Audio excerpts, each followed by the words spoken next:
In the previous episode, we saw that the browser asks a DNS server before connecting to a website. But what exactly is DNS? Today we'll understand how a domain name like google.com becomes an IP address. DNS stands for Domain Name System. Think of it as the phone book of the Internet. Humans remember names like google.com, while computers communicate using IP addresses. Imagine memorizing the IP address of every website you visit. That would be nearly impossible. DNS lets us use memorable names while computers handle the numeric addresses. The browser first checks its own cache to see whether it already knows the IP address. If found, it skips the remaining DNS lookup process.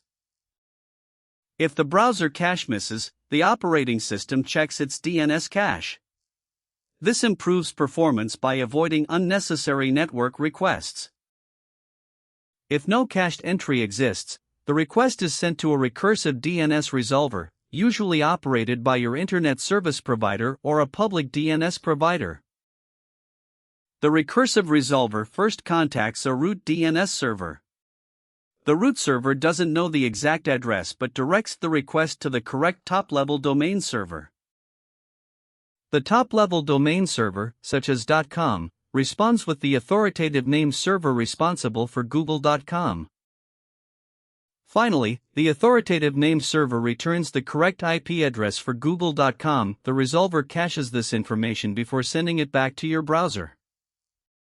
Now that the browser has the IP address, it can establish a secure HTTPS connection and request the website.